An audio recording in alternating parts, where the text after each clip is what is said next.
गुर सेवा ते भगत कमाई तब एह मानस देही पाई।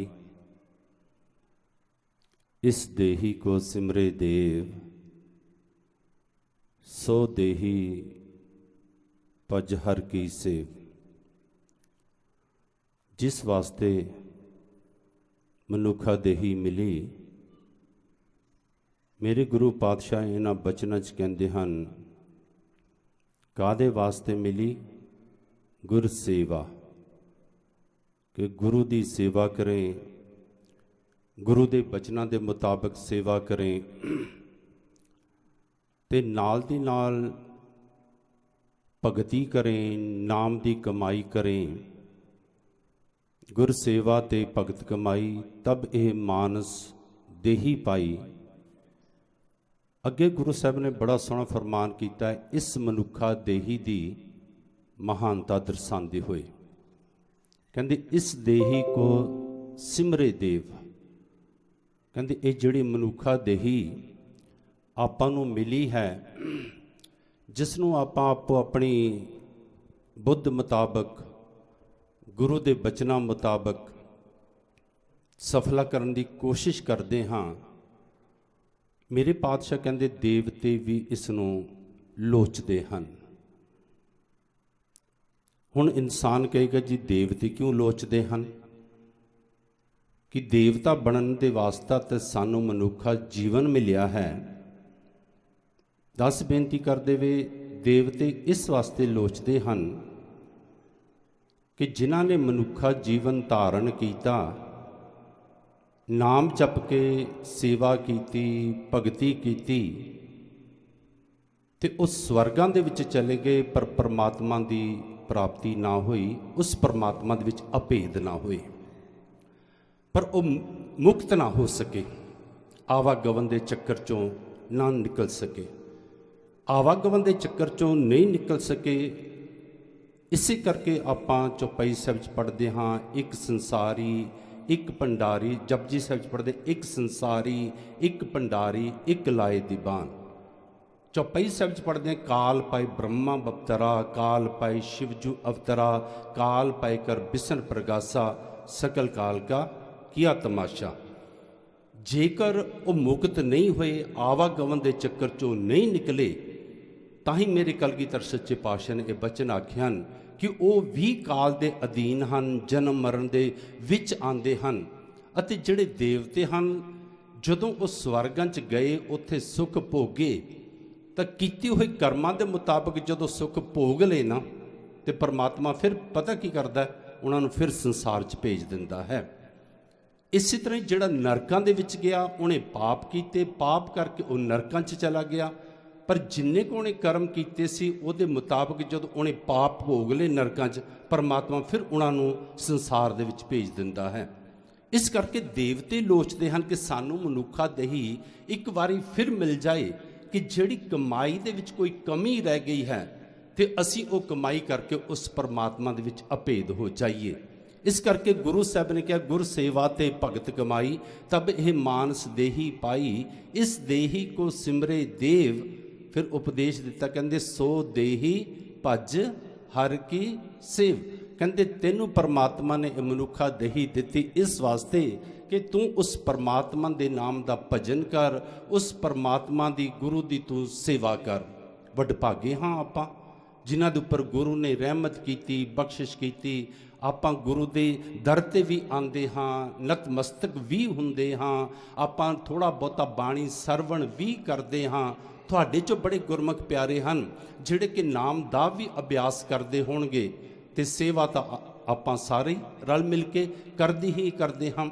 अज 8वीं लड़ी की समाप्ति हुई, जो ये महान गुरमत समागम धन धन साहिब श्री गुरु तेग बहादुर सच्चे पातशाह जी का 400 साला प्रकाश दिहाड़ा आपां सारे जो मना रहे हाँ, ते नाल दी नाल परमात्मा के दर दे उपर परवान हुए महापुरुष धन धन बाबा ईश्वर सिंह जी का जन्म दिहाड़ा मना रहे हाँ। जो अज गुरु ने रहमतां कीतियां, बख्शिशां कीतियां, अखंड पाठ साहिब जी के जो भोग पे, जो गुरु साहब जी ने रहमतां बख्शिशां करके अपने मुखारबिंद दे राही ਸਾਡੀ ਝੋਲੀ ਦੇ ਵਿੱਚ ਮਹਾਨ ਬਖਸ਼ਿਸ਼ ਪਾਈ ਹੈ। ਸਤਸੰਗੀ ਜਨੋ, ਆਪਾਂ ਤੁੱਛ ਬੁੱਧੀ ਅਨੁਸਾਰ ਉਸ ਸ਼ਬਦ ਦੀ ਵਿਚਾਰ ਦੀ ਸਾਂਝ ਆਪਸ ਦੇ ਵਿੱਚ ਪਾਣੀ ਹੈ। ਉਸ ਤੋਂ ਪਹਿਲਾਂ ਸੰਤ ਸਵਰਨ ਸਿੰਘ ਜੀ ਆਪ ਜੀ ਨੂੰ ਪੂਰਾ ਸ਼ਬਦ ਸਰਵਣ ਕਰਾਉਣਗੇ ਜੀ। ਧਨਾਸਰੀ ਮਹੱਲਾ ਪੰਜਵਾ। ਜੈ ਜੈ ਪੇਖੋ ਤਹਿ ਹਜੂਰ, ਦੂਰ ਕਤਹੂ ਨਾ ਜਾਇ। ਰਾਵ ਰਹਿਆ ਸਰਬਤਰ ਮੈਂ, ਮਨ ਸਦਾ ਧਿਆਇ। ਈਤ ਊਤ ਨਹੀਂ ਵਿਛੜੈ, ਸੋ ਸੰਗੀ ਗਨੀਐ। ਬਿਨ ਸਜਾਏ ਜੋ ਨਿਮਖ ਮੈਂ, ਸੋ ਅਲਪ ਸੁਖ ਭਨੀਐ। ਰਹਾਉ ਪ੍ਰਤਪਾਲੇ ਅਪਿਆਉ ਦੇ, ਕਛ ਊਨ ਨਾ ਹੋਈ। ਸਾਸ ਸਾਸ ਸਮਾਲਤਾ, ਮੇਰਾ ਪ੍ਰਭ ਸੋਇ। ਅਛਲ ਅਛੇਦ ਅਪਾਰ ਪ੍ਰਭ, ਊਚਾ ਜਾ ਕਾ ਰੂਪ। ਜਾਪ ਜਾਪ ਕਰਹਿ ਆਨੰਦ ਜਨ, ਅਚਰਜ ਆਨੂਪਾ। ਸਾਮਤ ਦਿਹੁ ਦਇਆਲ ਪ੍ਰਭ, ਜਿਤ ਤੁਮਹਿ ਆਰਾਧਾ। ਨਾਨਕ ਮੰਗੈ ਦਾਨ ਪ੍ਰਭ, ਰੇਨ ਪਗ ਸਾਧਾ। ਵਾਹਿਗੁਰੂ ਜੀ ਕਾ ਖਾਲਸਾ, ਵਾਹਿਗੁਰੂ ਜੀ ਕੀ ਫਤਿਹ। ਆਪ ਜੀ ਨੇ ਮੁੱਖ ਵਾਕ ਵਾਲਾ ਸ਼ਬਦ ਸਰਵਣ ਕੀਤਾ। ਹੁਣ ਆਪਾਂ ਸ਼ਬਦ ਦੀ ਵਿਚਾਰ ਦੀ ਸਾਂਝ ਆਪਸ ਦੇ ਵਿੱਚ ਪਾਵਾਂਗੇ। ਸੋ ਸੰਤ ਸਵਰਨ ਸਿੰਘ ਜੀ ਆਪ ਜੀ ਨੂੰ ਇੱਕ ਇੱਕ ਪੰਕਤੀ ਕਰਕੇ ਸਰਵਣ ਕਰਾਉਣਗੇ ਜੀ। ਧਨਾਸਰੀ ਮਹੱਲਾ ਪੰਜਵਾ। ਮੇਰੇ ਸਾਹਿਬ ਸ੍ਰੀ ਗੁਰੂ ਅਰਜਨ ਦੇਵ ਸੱਚੇ ਪਾਤਸ਼ਾਹ ਜੀ ਨੇ, ਪੰਜਵੇਂ ਗੁਰੂ ਨਾਨਕ ਜੀ ਨੇ ਧਨਾਸਰੀ ਰਾਗ ਦੇ ਅੰਦਰ ਇਹ ਸ਼ਬਦ ਉਚਾਰਨ ਕੀਤਾ ਹੈ, ਜੋ ਸਾਹਿਬ ਸ੍ਰੀ ਗੁਰੂ ਗ੍ਰੰਥ ਸਾਹਿਬ ਜੀ ਦੇ ਅੰਦਰ 677 ਅੰਕ ਦੇ ਉੱਪਰ ਸ਼ਿਸ਼ੋਬਤ ਹੈ ਜੀ। ਜੈ ਜੈ ਪੇਖੋ ਤਹਿ ਹਜੂਰ, ਦੂਰ ਕਤਹੂ ਨਾ ਜਾਈ। ਜਹ ਜਹ ਜਿੱਥੇ ਜਿੱਥੇ ਪੇਖੋਂ ਦੇਖਦਾ ਹਾਂ, ਤਹ ਹਜੂਰ ਉੱਥੇ ਹੀ ਹਾਜ਼ਰ ਹੈ। ਦੂਰ ਕਤਹੋਂ ਕਿ ਉਹ ਕਦੀ ਵੀ ਦੂਰ ਨਹੀਂ ਹੈ ਸਾਡੇ ਤੋਂ। ਮੇਰੇ ਗੁਰੂ ਅਰਜਨ ਦੇਵ ਸੱਚੇ ਪਾਤਸ਼ਾਹ ਨੇ ਇਸ ਪੰਕਤੀ ਦੇ ਵਿੱਚ ਇਹ ਸਾਨੂੰ ਸਮਝਾਇਆ ਹੈ। ਕਹਿੰਦੇ ਐ ਇਨਸਾਨ, ਉਹ ਪਰਮਾਤਮਾ ਨੂੰ ਹਰ ਜਗ੍ਹਾ ਤੇ ਵਿਆਪਕ ਸਮਝ। ਬਹੁਤ ਵਾਰੀ ਇਨਸਾਨ ਇਹ ਸੋਚਦਾ ਹੈ ਕਿ ਪਰਮਾਤਮਾ ਫਲਾਨੀ ਜਗ੍ਹਾ ਤੇ ਹੈ, ਫਲਾਨੀ ਜਗ੍ਹਾ ਤੇ ਹੈ। ਕਿਉਂਕਿ ਜਦੋਂ ਗੁਰੂ ਪਾਤਸ਼ਾਹ ਨੇ ਅਵਤਾਰ ਧਾਰਨ ਕੀਤਾ, ਉਸ ਵਕਤ ਦੋ ਧਰਮਾਂ ਦਾ ਬੜਾ ਜ਼ੋਰ ਸੀ। ਹਿੰਦੂ ਕਹਿੰਦਾ ਸੀ ਪੂਰਬ ਦੇ ਵਿੱਚ ਪਰਮਾਤਮਾ ਰਹਿੰਦਾ ਹੈ, ਜਗਨਨਾਥਪੁਰੀ ਪਰਮਾਤਮਾ ਰਹਿੰਦਾ ਹੈ। ਅਤੇ ਜਿਹੜਾ ਮੁਸਲਮਾਨ ਸੀ ਉਹ ਕਹਿੰਦਾ ਸੀ ਪੱਛਮ ਦੇ ਵਿੱਚ ਪਰਮਾਤਮਾ ਰਹਿੰਦਾ ਹੈ, ਮੱਕੇ ਕਾਬੇ ਦੇ ਵਿੱਚ ਪਰਮਾਤਮਾ ਰਹਿੰਦਾ ਹੈ। ਇਸੇ ਕਰਕੇ ਗੁਰੂ ਸਾਹਿਬ ਨੇ ਕਿਹਾ, ਕਹਿੰਦੇ ਨਹੀਂ, ਕਹਿੰਦੇ ਜਿਹੜਾ ਪਰਮਾਤਮਾ ਹੈ, ਕਹਿੰਦੇ ਜਿੱਥੇ ਜਿੱਥੇ ਵੀ ਇਹ ਇਨਸਾਨ ਮੈਂ ਨਜ਼ਰ ਮਾਰਦਾ ਹਾਂ, ਕਹਿੰਦੇ ਉੱਥੇ ਹੀ ਉਹ ਹਾਜ਼ਰ ਹੈ। ਕਦੀ ਵੀ ਉਹ ਕਿਸੇ ਤੋਂ ਵੀ ਉਹ ਦੂਰ ਨਹੀਂ ਹੈ। ਮੈਂ ਬੇਨਤੀ ਕਰਾਂ ਸਤਸੰਗੀ ਜਨੋ, ਤਾਂ ਹੀ ਗੁਰੂ ਪਾਤਸ਼ਾਹ ਨੇ ਸ਼ਬਦ ਦੇ ਵਿੱਚ ਇੱਕ ਬਚਨ ਆਖੇ ਹਨ। ਜਦੋਂ ਗੁਰੂ ਨਾਨਕ ਦੇਵ ਸੱਚੇ ਪਾਤਸ਼ਾਹ ਗਏ ਹਨ ਬਗਦਾਦ ਦੇ ਅੰਦਰ ਨਾ, ਭਾਈ ਸਾਹਿਬ ਭਾਈ ਗੁਰਦਾਸ ਜੀ ਨੇ ਜਿਹੜਾ ਸ਼ਬਦ ਅੰਕਿਤ ਕੀਤਾ, ਫਿਰ ਬਾਬਾ ਗਿਆ ਬਗਦਾਦ ਨੂੰ, ਬਾਹਰ ਜਾਏ ਕੀਆ ਅਸਥਾਨਾ। ਇੱਕ ਬਾਬਾ ਅਕਾਲ ਰੂਪ, ਦੂਜਾ ਰਬਾਬੀ ਮਰਦਾਨਾ। ਦਿੱਤੀ ਬਾਂਗ ਨਿਵਾਜ ਕਰ, ਸੁਨ ਸਮਾਨ ਹੁਆ ਜਹਾਨਾ। ਸੁਨ ਮੁਨ ਨਗਰੀ ਪਈ, ਦੇਖ ਪੀਰ ਪਿਆ ਹਰਾਨਾ। ਪੁੱਛਿਆ ਫਿਰ ਕੇ ਦਸਤਗੀਰ, ਕੌਣ ਫਕੀਰ ਕਿਸਕਾ ਕਰਹਾਨਾ। ਨਾਨਕ ਕਲ ਵਿੱਚ ਆਇਆ, ਰੱਬ ਫਕੀਰ ਇੱਕੋ ਪਹਿਚਾਨਾ। ਧਰਤ ਆਕਾਸ਼ ਚੌਂ ਦਿਸ ਜਾਨਾ। ਭਾਈ ਸਾਹਿਬ ਭਾਈ ਗੁਰਦਾਸ ਜੀ ਨੇ ਉਸ ਵਕਤ ਦਾ ਜ਼ਿਕਰ ਕੀਤਾ ਹੈ ਜਦੋਂ ਮੇਰੇ ਗੁਰੂ ਨਾਨਕ ਦੇਵ ਸੱਚੇ ਪਾਤਸ਼ਾਹ ਬਗਦਾਦ ਦੇ ਵਿੱਚ ਗਏ ਹਨ। ਜਦੋਂ ਆਪਾਂ ਮੇਰੇ ਗੁਰੂ ਨਾਨਕ ਦੇਵ ਸੱਚੇ ਪਾਤਸ਼ਾਹ ਦਾ ਇਤਿਹਾਸ ਪੜ੍ਹੋ ਤਾਂ ਬੜੀਆਂ ਸਾਖੀਆਂ ਮਿਲਦੀਆਂ ਹਨ ਬਗਦਾਦ ਦੀਆਂ, ਈਰਾਨ ਦੀਆਂ, ਇਰਾਕ ਦੀਆਂ, ਮੱਕੇ ਦੀਆਂ। ਜਦੋਂ ਬਗਦਾਦ ਦੇ ਵਿੱਚ ਗਏ, ਇੱਕ ਗਾਥਾ ਆਉਂਦੀ ਹੈ ਕਿ ਗੁਰੂ ਨਾਨਕ ਦੇਵ ਸੱਚੇ ਪਾਤਸ਼ਾਹ ਦੇ ਪ੍ਰਤੀ ਪਤਾ ਚੱਲਿਆ ਸੀ ਪੀਰ ਦਸਤਗੀਰ ਨੂੰ। ਗੱਲ ਆਪਾਂ ਉੱਥੇ ਰੱਖਣੀ ਕਿ ਜੈ ਜੈ ਪੇਖੋਂ ਤਹ ਹਜੂਰ। ਤੇ ਜਦੋਂ ਪੀਰ ਦਸਤਗੀਰ ਨੂੰ ਪਤਾ ਲੱਗਿਆ ਕਿ ਨਾਨਕ ਜੀ ਆਏ ਹਨ, ਤੇ ਉਹਨਾਂ ਨੂੰ ਜਾ ਕੇ ਜਿੱਥੇ ਹਿੰਦੂ ਮੱਥਾ ਟੇਕਦੇ ਹਨ, ਸਾਡੇ ਮੁਸਲਮਾਨ ਵੀ ਸਜਦੇ ਕਰਦੇ ਹਨ। ਦਾਸ ਨੇ ਪਰਸੋਂ ਦੇ ਦੀਵਾਨ ਵਿੱਚ ਇੱਕ ਗੱਲ ਕਹੀ ਸੀ ਕਿ ਕਿਸੇ ਦੀ ਪ੍ਰਭਤਾ ਦੇਖਣੀ ਇੱਕ ਬਹੁਤ ਵੱਡੀ ਰੁਕਾਵਟ ਹੈ ਪਰਮਾਤਮਾ ਦੀ ਪ੍ਰਾਪਤੀ ਦੇ ਵਿੱਚ।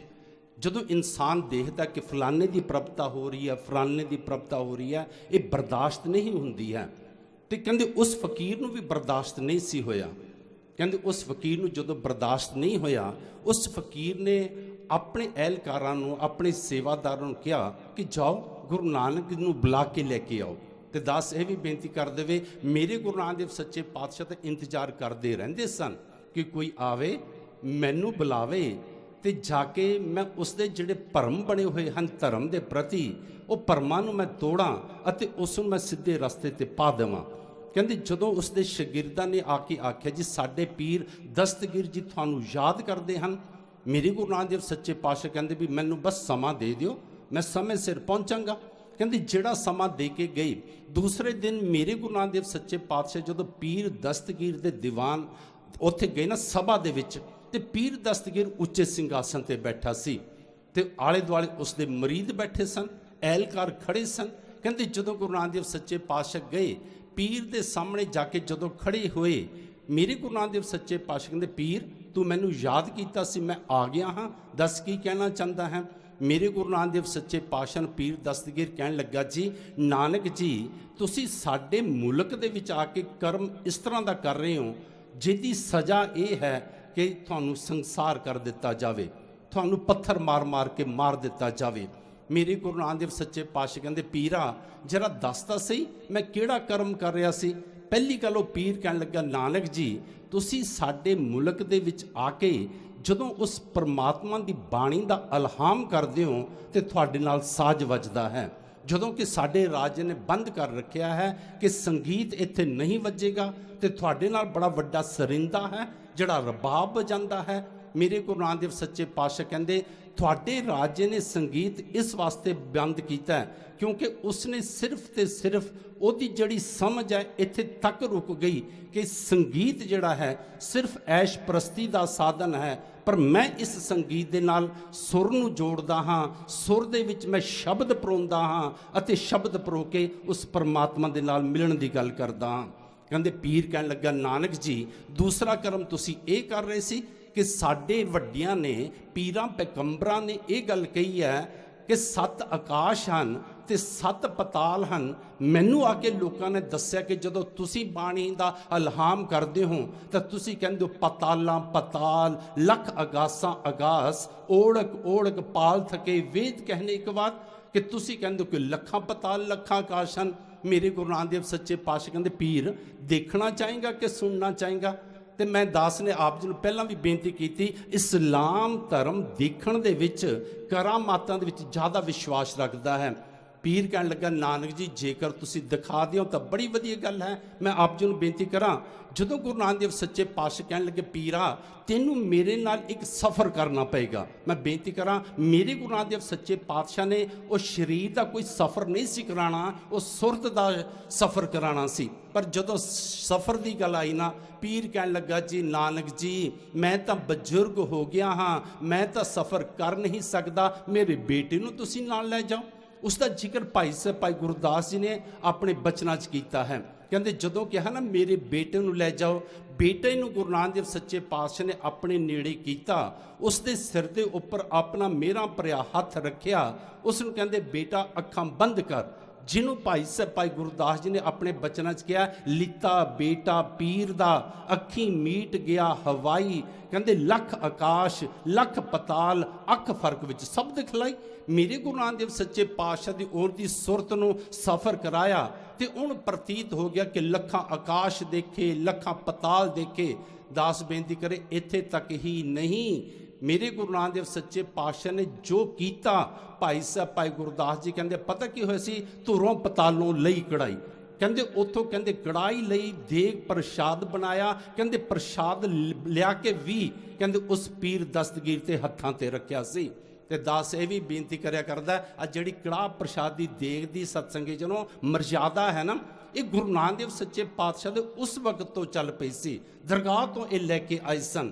ਕਹਿੰਦੇ ਜਦੋਂ ਉਸ ਨੂੰ ਦਿਖਾ ਦਿੱਤਾ, ਅੱਖਾਂ ਖੋਲੀਆਂ ਜਦੋਂ ਬੇਟੇ ਨੇ, ਤਾਂ ਪੁੱਛਿਆ ਗੁਰੂ ਨਾਨਕ ਦੇਵ ਸੱਚੇ ਪਾਤਸ਼ਾਹ ਕਹਿੰਦੇ ਪੀਰਾ ਹੁਣ ਇਸ ਨੂੰ ਪੁੱਛ ਲਾ। ਉਹ ਕਹਿੰਦਾ ਹਾਂ ਪਿਤਾ ਜੀ, ਪੀਰ ਜੀ, ਇਹਨਾਂ ਨੇ ਮੈਨੂੰ ਲੱਖਾਂ ਆਕਾਸ਼ ਲੱਖਾਂ ਪਤਾਲ ਦਿਖਾ ਦਿੱਤੇ। ਪੀਰ ਕਹਿਣ ਲੱਗਾ ਨਾਨਕ ਜੀ ਬਿਲਕੁਲ ਠੀਕ ਹੈ, ਪਰ ਸਾਡੇ ਰਾਜੇ ਨੇ ਜੋ ਨਿਯਮ ਬਣਾਇਆ ਹੋਇਆ, ਮੈਂ ਤਾਂ ਉਸ ਦਾ ਫੈਸਲਾ ਕਰਦਾ ਹਾਂ ਤੇ ਤੁਹਾਨੂੰ ਸਜ਼ਾ ਦਿੱਤੀ ਜਾਏਗੀ। ਪਰ ਨਾਲ ਦੀ ਨਾਲ ਪੀਰ ਕਹਿਣ ਲੱਗਾ ਨਾਨਕ ਜੀ, ਮੇਰੇ ਮਨ ਦੇ ਵਿੱਚ ਧਰਮ ਦੇ ਪ੍ਰਤੀ ਕੁਝ ਸਵਾਲ ਹਨ, ਮੈਂ ਬੇਨਤੀ ਕਰਾਂ ਜੈ ਜੈ ਪੇਖੋਂ ਕਿ ਇਹ ਸਵਾਲ ਹਨ ਮੇਰੇ ਮਨ ਦੇ ਵਿੱਚ, ਤੇ ਬੜੀ ਦੇਰ ਦਾ ਮੈਂ ਭਾਰ ਚੁੱਕੀ ਫਿਰਦਾ, ਬੜਿਆਂ ਕੋਲ ਸਵਾਲਾਂ ਦੇ ਜਵਾਬ ਮੈਂ ਪੁੱਛਣ ਦੀ ਕੋਸ਼ਿਸ਼ ਕੀਤੀ, ਪਰ ਤਸੱਲੀ ਬਖਸ਼ ਜਵਾਬ ਨਹੀਂ ਮਿਲੇ।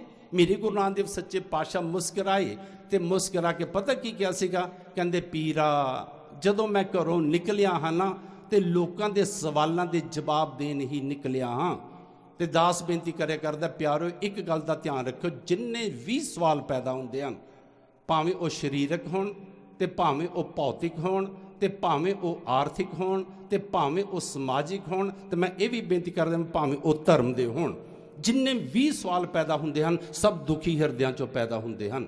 ਸੁਖੀ ਹਿਰਦੇ ਚੋਂ ਕੋਈ ਸਵਾਲ ਪੈਦਾ ਨਹੀਂ ਹੁੰਦਾ। ਮੇਰੇ ਗੁਰੂ ਨਾਨਕ ਦੇਵ ਸੱਚੇ ਪਾਤਸ਼ਾਹ ਦੀ ਸਾਰੀ ਬਾਣੀ ਪੜ੍ਹ ਕੇ ਦੇਖ ਲਵੋ, ਇੱਕ ਬੜੀ ਸੋਹਣੀ ਬਾਣੀ ਹੈ ਸਿੱਧ ਗੋਸ਼ਟ। ਸਿੱਧ ਗੋਸ਼ਟ ਕੀ ਹੈ? ਸਿੱਧਾਂ ਦੇ ਨਾਲ ਸਵਾਲ ਤੇ ਜਵਾਬ। ਸਤਸੰਗੀ ਜਨੋ, ਸਵਾਲ ਸਾਰੇ ਸਿੱਧਾਂ ਨੇ ਕੀਤੇ ਹਨ, ਮੇਰੇ ਗੁਰੂ ਨਾਨਕ ਦੇਵ ਸੱਚੇ ਪਾਤਸ਼ਾਹ ਨੇ ਜਵਾਬ ਦਿੱਤੇ ਹਨ, ਕਿਉਂਕਿ ਸਵਾਲ ਦੁਖੀ ਹਿਰਦੇ ਚੋਂ ਪੈਦਾ ਹੁੰਦਾ ਹੈ, ਜਿਹੜਾ ਆਨੰਦ ਦੀ ਅਵਸਥਾ ਦੇ ਵਿੱਚ ਚਲਾ ਗਿਆ, ਜਿਹੜਾ ਹਿਰਦੇ ਦਾ ਬਰਤਨ ਭਰਪੂਰ ਹੀ ਭਰਪੂਰ ਹੈ, ਜਿਹਦੇ ਅੰਦਰੋਂ ਨਾਮ ਉਛਲ ਉਛਲ, ਭਗਤੀ ਉਛਲ ਉਛਲ ਪੈਂਦੀ ਹੈ। ਸਤਸੰਗੀ ਜਨੋ, ਉੱਥੇ ਕਦੀ ਕੋਈ ਸਵਾਲ ਪੈਦਾ ਨਹੀਂ ਹੁੰਦਾ। ਮੇਰੇ ਗੁਰੂ ਨਾਨਕ ਦੇਵ ਸੱਚੇ ਪਾਤਸ਼ਾਹ ਦੀ ਸਾਰੀ ਬਾਣੀ ਪੜ੍ਹ ਕੇ ਦੇਖ ਲਵੋ, ਲੋਕਾਂ ਨੇ, ਜੋਗੀਆਂ ਨੇ ਉਹਨਾਂ ਤੇ ਸਵਾਲ ਕੀਤੇ, ਕੁਰੂਕਸ਼ੇਤਰ ਵਿਖੇ ਪੰਡਤਾਂ ਨੇ ਉਹਨਾਂ ਤੇ ਸਵਾਲ ਕੀਤੇ, ਹਰਿਦੁਆਰ ਦੇ ਵਿੱਚ ਜਿਹੜੇ ਇਸ਼ਨਾਨ ਕਰਨ ਗਏ ਹੋਏ ਸਨ ਲੋਕ, ਉਹਨਾਂ ਨੇ ਗੁਰੂ ਨਾਨਕ ਦੇਵ ਸੱਚੇ ਪਾਤਸ਼ਾਹ ਦੇ ਸਵਾਲ ਕੀਤੇ। ਮੇਰੇ ਗੁਰੂ ਨਾਨਕ ਦੇਵ ਸੱਚੇ ਪਾਤਸ਼ਾਹ ਦਾ ਜਵਾਬ ਹੀ ਦਿੰਦੇ ਹਨ। ਗੁਰੂ ਨਾਨਕ ਦੇਵ ਸੱਚੇ ਪਾਤਸ਼ਾਹ ਕਹਿੰਦੇ ਪੀਰਾ, ਮੈਂ ਜਦੋਂ ਘਰੋਂ ਨਿਕਲਿਆ ਹਾਂ ਨਾ, ਕਹਿੰਦੇ ਲੋਕਾਂ ਦੇ ਸਵਾਲਾਂ ਦੇ ਜਵਾਬ ਦੇਣ ਵਾਸਤੇ ਨਿਕਲਿਆ, ਕਹਿੰਦੇ ਤੂੰ ਸਵਾਲ ਕਰ। ਪੀਰ ਕਹਿੰਦਾ ਜੀ ਮੇਰਾ ਸਭ ਤੋਂ ਪਹਿਲਾਂ ਮਨ ਦੇ ਵਿੱਚ ਸਵਾਲ ਇਹ ਹੈ ਕਿ ਰੱਬ ਤੋਂ ਪਹਿਲਾਂ ਕੀ ਸੀ। ਮੈਂ ਇਹਦੀ ਵਿਚਾਰ ਹੁਣ ਨਹੀਂ ਕਰਾਂਗਾ ਕਿਉਂਕਿ ਸਮਾਂ ਬੜਾ ਲੱਗ ਜਾਏਗਾ। ਗੁਰੂ ਨਾਨਕ ਦੇਵ ਸੱਚੇ ਪਾਤਸ਼ਾਹ ਨੂੰ ਪੀਰ ਕਹਿੰਦਾ ਜੀ ਮੇਰਾ ਦੂਜਾ ਸਵਾਲ ਇਹ ਹੈ ਕਿ ਰੱਬ ਰਹਿੰਦਾ ਕਿੱਥੇ ਹੈ। ਜੈ ਜੈ ਪੇਖੋਂ ਤੈਂ ਹਜੂਰ। ਮੇਰੇ ਗੁਰੂ ਨਾਨਕ ਦੇਵ ਸੱਚੇ ਪਾਤਸ਼ਾਹ ਨੇ ਪਤਾ ਕੀ ਕਿਹਾ ਸੀਗਾ, ਕਹਿੰਦੇ ਪੀਰਾ ਇਸ ਤਰ੍ਹਾਂ ਕਰ, ਇੱਕ ਦੁੱਧ ਦਾ ਗਲਾਸ ਮੰਗਾ। ਪੀਰ ਕਹਿਣ ਲੱਗਾ ਜੀ ਦੁੱਧ ਦਾ ਗਲਾਸ ਕੀ ਕਰੋਗੇ? ਕਹਿੰਦੇ ਤੇਰੇ ਸਵਾਲ ਦਾ ਜਵਾਬ ਦੇਵਾਂਗਾ। ਕਹਿੰਦੇ ਜਦੋਂ ਦੁੱਧ ਦਾ ਗਲਾਸ ਮੰਗਾਇਆ ਨਾ, ਕਹਿੰਦੇ ਗੁਰੂ ਨਾਨਕ ਦੇਵ ਸੱਚੇ ਪਾਤਸ਼ਾਹ ਨੂੰ ਪਕੜਾ ਦਿੱਤਾ। ਜਦੋਂ ਪਕੜਾਇਆ, ਗੁਰੂ ਨਾਨਕ ਦੇਵ ਸੱਚੇ ਪਾਤਸ਼ਾਹ ਨੇ ਨੀਝ ਲਗਾ ਕੇ ਦੇਖਣਾ ਸ਼ੁਰੂ ਕਰ ਦਿੱਤਾ, ਕਿਉਂਕਿ ਗੁਰੂ ਸਾਹਿਬ ਦਾ ਇੱਕ ਆਪਣਾ ਢੰਗ ਹੁੰਦਾ ਸੀ। ਗੁਰੂ ਨਾਨਕ ਦੇਵ ਸੱਚੇ ਪਾਤਸ਼ਾਹ ਜਦੋਂ ਵੀ ਕੋਈ ਉਪਦੇਸ਼ ਦੇਣਾ ਹੁੰਦਾ ਸੀ ਨਾ, ਉਸ ਤੋਂ ਪਹਿਲਾਂ ਉਹ ਇੱਕ ਇਸ ਤਰ੍ਹਾਂ ਦਾ ਸਤਸੰਗੀ ਨੂੰ ਐਟਮੋਸਫੇਅਰ ਕ੍ਰੀਏਟ ਕਰ ਦਿੰਦੇ ਸਨ ਕਿ ਸਭ ਦੀ ਸੁਰਤ ਮੇਰੇ ਵਿੱਚ ਲੱਗ ਜਾਏ, ਤਾਂ ਕਿ ਜਦੋਂ ਮੈਂ ਕੁਝ ਬੋਲਾਂ ਤਾਂ ਉਹ ਸਭ ਦੇ ਜ਼ਿਹਨ ਵਿੱਚ ਉਤਰ ਜਾਏ। ਇੰਨੀ ਇਕਾਗਰਤਾ ਅਗਲੇ ਦੀ ਬਣਾ ਦਿੰਦੇ ਸਨ ਬੋਲਣ ਤੋਂ ਪਹਿਲਾਂ। ਕਹਿੰਦੇ ਗੁਰੂ ਨਾਨਕ ਦੇਵ ਸੱਚੇ ਪਾਤਸ਼ਾਹ ਨੇ ਨੀਝ ਲਗਾ ਕੇ ਦੇਖਣਾ ਸ਼ੁਰੂ ਕਰ ਦਿੱਤਾ। ਜਦੋਂ ਦੇਖਦੇ ਗਏ ਮੇਰੇ ਗੁਰੂ ਨਾਨਕ ਦੇਵ ਸੱਚੇ ਪਾਤਸ਼ਾਹ ਤਾਂ ਕੁਝ ਬੋਲੇ ਨਾ, ਪਰ ਪੀਰ ਕਹਿੰਦਾ ਨਾਨਕ ਜੀ ਕੀ ਦੇਖੀ ਜਾਂਦੇ ਹੋ, ਇਸ ਨੂੰ ਨੋਸ਼ ਕਰੋ, ਇਸ ਨੂੰ ਪੀਓ ਤੇ ਮੇਰੇ ਸਵਾਲ ਦਾ ਜਵਾਬ ਦਿਓ। ਗੁਰੂ ਨਾਨਕ ਦੇਵ ਸੱਚੇ ਪਾਤਸ਼ਾਹ ਕਹਿੰਦੇ ਪੀਰਾ ਇਹਦੇ ਵਿੱਚ ਮੈਨੂੰ ਕੁਝ ਦਿਖਦਾ ਹੈ। ਗੁਰੂ ਨਾਨਕ ਦੇਵ ਸੱਚੇ ਪਾਤਸ਼ਾਹ ਨੇ ਜਦੋਂ ਕਿਹਾ ਕਿ ਮੈਨੂੰ ਕੁਝ ਦਿਖਦਾ, ਪੀਰ ਕਹਿੰਦਾ ਜੀ ਕੀ ਦਿਖਦਾ? ਦੁੱਧ ਤਾਂ ਬਿਲਕੁਲ ਤਾਜ਼ਾ ਹੈ, ਹੁਣੇ ਮੰਗਾਇਆ ਹੈ, ਇਸ ਦੇ ਵਿੱਚ ਕੁਝ ਨਹੀਂ। ਕਹਿੰਦੇ ਗੁਰੂ ਨਾਨਕ ਦੇਵ ਸੱਚੇ ਪਾਤਸ਼ਾਹ ਨੂੰ ਕਹਿੰਦਾ ਮੈਨੂੰ ਦਿਖਾਓ। ਗੁਰੂ ਸਾਹਿਬ ਨੇ ਬਰਤਨ ਪਕੜਾ ਦਿੱਤਾ, ਗਲਾਸ ਪਕੜਾ ਦਿੱਤਾ। ਹੁਣ ਪੀਰ ਵੀ ਦੇਖਦਾ। ਮੈਂ ਆਪ ਜੀ ਨੂੰ ਬੇਨਤੀ ਕਰਾਂ, ਇੱਕ ਬਹੁਤ ਵੱਡਾ ਸਤਸੰਗੀ ਨੂੰ ਅੰਤਰ ਹੈ ਦ੍ਰਿਸ਼ਟੀ ਦਾ।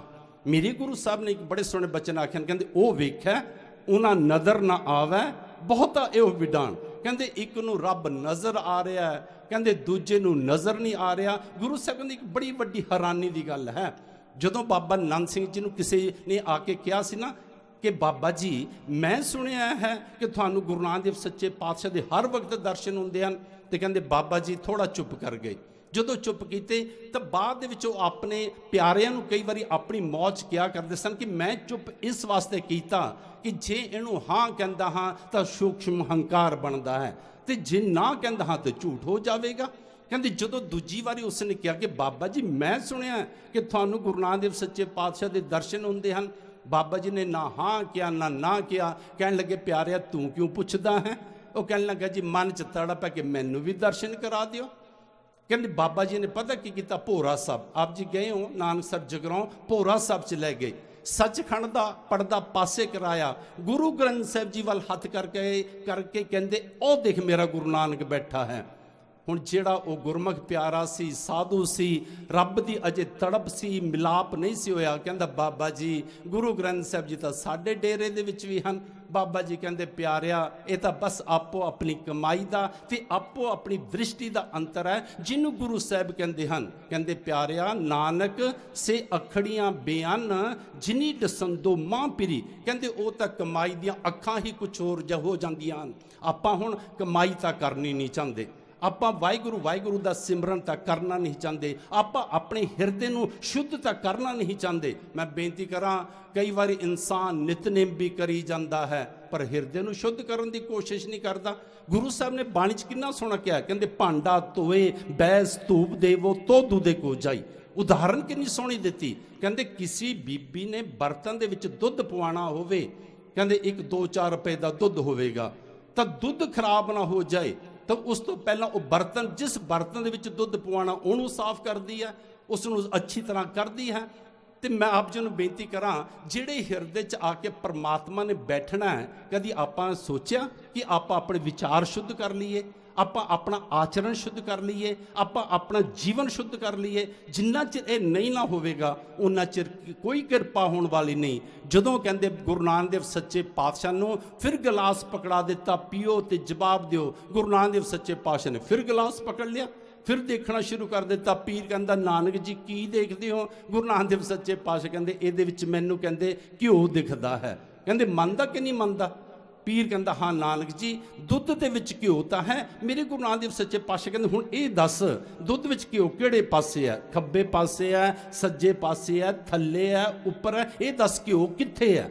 ਪੀਰ ਕਹਿੰਦਾ ਜੀ ਦੁੱਧ ਦੀ ਤਾਂ ਬੂੰਦ ਵਿੱਚ ਘਿਓ ਹੈ। ਮੇਰੇ ਗੁਰੂ ਨਾਨਕ ਦੇਵ ਸੱਚੇ ਪਾਤਸ਼ਾਹ ਮੁਸਕਰਾਏ ਤੇ ਮੁਸਕਰਾ ਕੇ ਕਹਿੰਦੇ ਪੀਰਾ ਜਿਵੇਂ ਇਸ ਦੁੱਧ ਦੀ ਬੂੰਦ ਵਿੱਚ ਘਿਓ ਹੈ, ਕਹਿੰਦੇ ਇਸੇ ਤਰ੍ਹਾਂ ਪਰਮਾਤਮਾ ਸਾਰੀ ਜਗ੍ਹਾ ਤੇ ਵਿਆਪਕ ਹੈ। ਤੂੰ ਕਹਿੰਦਾ ਕਿ ਰੱਬ ਕਿੱਥੇ ਰਹਿੰਦਾ? ਕਹਿੰਦੇ ਮੈਨੂੰ ਇਹ ਦੱਸ ਕਿ ਰੱਬ ਰਹਿੰਦਾ ਕਿੱਥੇ ਨਹੀਂ ਹੈ। ਬਸ ਇਸੇ ਗੱਲ ਨੂੰ ਪੰਜਵੇਂ ਪਾਤਸ਼ਾਹ ਕਹਿੰਦੇ ਹਨ, ਜਹ ਪੇਖੋ ਤਹ ਹਜੂਰ ਦੂਰ ਕਤਹੁ ਨਾ ਜਾਈ। ਰਵ ਰਹਿਆ ਸਰਬਤਰ ਮੈਂ ਮਨ ਸਦਾ ਧਿਆਈ। ਰਵ ਰਿਹਾ ਕਿ ਸਾਰੀ ਜਗ੍ਹਾ ਤੇ ਰਵਿਆ ਹੋਇਆ ਹੈ, ਸਾਰੀ ਜਗ੍ਹਾ ਦੇ ਉੱਪਰ ਵਿਆਪਕ ਹੈ। ਰੱਬ ਰਿਹਾ ਸਰਬਤਰ ਮੈਂ, ਸਾਰੀ ਜਗ੍ਹਾ ਦੇ ਉੱਪਰ ਮਨ ਸਦਾ ਧਿਆਈ। ਕਹਿੰਦੇ ਐ ਬੰਦੇ ਬਸ ਤੇਰਾ ਇੰਨਾ ਫਰਜ਼ ਬਣਦਾ ਹੈ ਕਿ ਤੂੰ ਆਪਣੇ ਮਨ ਦੇ ਅੰਦਰ ਹਰ ਵਕਤ ਉਸ ਦਾ ਚਿੰਤਨ ਬਣਾ, ਉਹਦੀ ਯਾਦ ਬਣਾ, ਉਹਦੇ ਨਾਮ ਦਾ ਆਰਾਧਨ ਕਰ।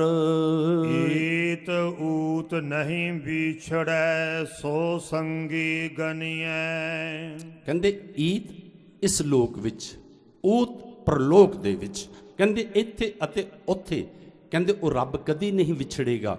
ਕਹਿੰਦੇ ਸੋ ਸੰਗੀ ਗਨੀਏ, ਕਹਿੰਦੇ ਉਹ ਇਸ ਤਰ੍ਹਾਂ ਦਾ ਸੰਗੀ ਹੈ। ਮੈਂ ਬੇਨਤੀ ਕਰਾਂ ਪਿਆਰਿਓ, ਅੱਜ ਜਿਹੜੇ ਸੰਸਾਰ ਦੇ ਸੰਗੀ ਹਨ ਨਾ, ਇਹਦੇ ਵਾਸਤੇ ਤਾਂ ਗੁਰੂ ਸਾਹਿਬ ਨੇ, ਜਿਨ੍ਹਾਂ ਤੇ ਆਪਾਂ ਬੜਾ ਭਰੋਸਾ ਕਰਦੇ ਹਾਂ, ਇੱਕ ਜਗ੍ਹਾ ਤੇ ਗੁਰੂ ਸਾਹਿਬ ਨੇ ਬੜਾ ਸੋਹਣਾ ਕਿਹਾ, ਕਹਿੰਦੇ ਇਨਸਾਨ ਕਰ ਪਤਾ ਕੀ ਰਿਹਾ? ਕਹਿੰਦੇ ਮਾਇਆ ਮੋਹ ਸਗਲ ਜਗ ਛਾਇਆ, ਕਾਮਣ ਦੇਖ ਕਾਮ ਲੁਪਾਇਆ, ਸੁਤ ਕੰਚਨ ਸਿਉ ਹੇਤ ਵਧਾਇਆ, ਸਭ ਕੁਛ ਆਪਣਾ ਇੱਕ ਰਾਮ ਪਰਾਇਆ। ਕਹਿੰਦੇ ਜਿਹਨੂੰ ਆਪਣਾ ਬਣਾਉਣਾ ਸੀ, ਕਹਿੰਦੇ ਉਹਨੂੰ ਪਰਾਇਆ ਸਮਝੀ ਫਿਰਦਾ। ਕਹਿੰਦੇ ਜਿਨ੍ਹਾਂ ਨੂੰ ਪਰਾਇਆ ਸਮਝਣਾ ਸੀ ਧਰਮ ਦੇ ਮੁਤਾਬਕ, ਕਹਿੰਦੇ ਉਹਨਾਂ ਨੂੰ ਆਪਣਾ ਸਮਝੀ ਫਿਰਦਾ। ਇਸ ਕਰਕੇ ਗੁਰੂ ਸਾਹਿਬ ਕਹਿੰਦੇ ਹਨ ਕਿ ਜਿਹੜਾ ਸਹੀ ਮਾਇਨੇ 'ਚ ਸੰਗੀ ਹੈ ਨਾ, ਕਹਿੰਦੇ ਉਹ ਤਾਂ ਪਰਮਾਤਮਾ ਹੀ ਹੈ। ਤਾਂ ਹੀ ਗੁਰੂ ਸਾਹਿਬ ਨੇ ਬਾਣੀ 'ਚ ਕਹਿ ਦਿੱਤਾ, ਕਹਿੰਦੇ ਜਦੋਂ ਕਹਿੰਦੇ ਤੇਰੇ ਕੋਲ ਸੁੱਖ ਆ ਨਾ, ਕਹਿੰਦੇ ਸੁੱਖ ਮੇ ਬਹੁ ਸੰਗੀ ਪਏ, ਦੁੱਖ ਮੈਂ ਸੰਗ ਨਾ ਕੋਈ। ਕਹਿੰਦੇ ਜਦੋਂ ਤੇਰੇ ਤੇ ਸੁੱਖ ਹਨ, ਤੇਰੇ ਕੋਲ ਰੁਤਬਾ ਹੈ, ਤੇਰੇ ਕੋਲ ਪ੍ਰਤਿਸ਼ਠਾ ਹੈ, ਕਹਿੰਦੇ ਪਰਾਏ ਵੀ ਤੇਰੇ ਆਪਣੇ ਬਣ ਜਾਣਗੇ, ਸਾਰੇ ਆਪਣੇ ਸੰਗੀ ਸੰਗੀ ਕਹਿਣਗੇ। ਪਰ ਕਹਿੰਦੇ ਜਿੱਦਣ ਕਿਤੇ ਦੁੱਖ ਆ ਗਿਆ ਨਾ, ਕਹਿੰਦੇ ਉਦਣ ਆਪਣੇ ਵੀ ਪਰਾਏ ਬਣ ਜਾਣਗੇ। ਇਸੇ ਕਰਕੇ ਸਿੱਖ ਸਾਧੀ ਸਾਹਿਬ ਨੇ ਇੱਕ ਬੜੀ ਸੋਹਣੀ ਗੱਲ ਕਹੀ ਹੈ। ਉਹ ਕਹਿੰਦੇ ਪਰਮਾਤਮਾ ਮੇਰੀ ਤੇਰੇ ਅੱਗੇ ਇੱਕ ਬੇਨਤੀ ਹੈ, ਅਰਦਾਸ ਹੈ। ਕਹਿੰਦੇ ਰੱਬ ਨੇ ਪੁੱਛਿਆ ਕਿ ਕੀ ਅਰਦਾਸ ਹੈ, ਤੇ ਰੱਬ ਨੂੰ ਪਤਾ ਕੀ ਕਿਹਾ ਸਿੱਖ ਸਾਧੀ ਸਾਹਿਬ ਨੇ? ਉਹ ਕਹਿੰਦੇ ਜੀ ਬਸ ਮੈਂ ਇਹ ਬੇਨਤੀ ਕਰਦਾ, ਹਰ ਇਨਸਾਨ ਦੇ ਉੱਪਰ ਦੁੱਖ ਆਵੇ, ਪਰ ਆਵੇ ਥੋੜੇ ਸਮੇਂ ਵਾਸਤੇ।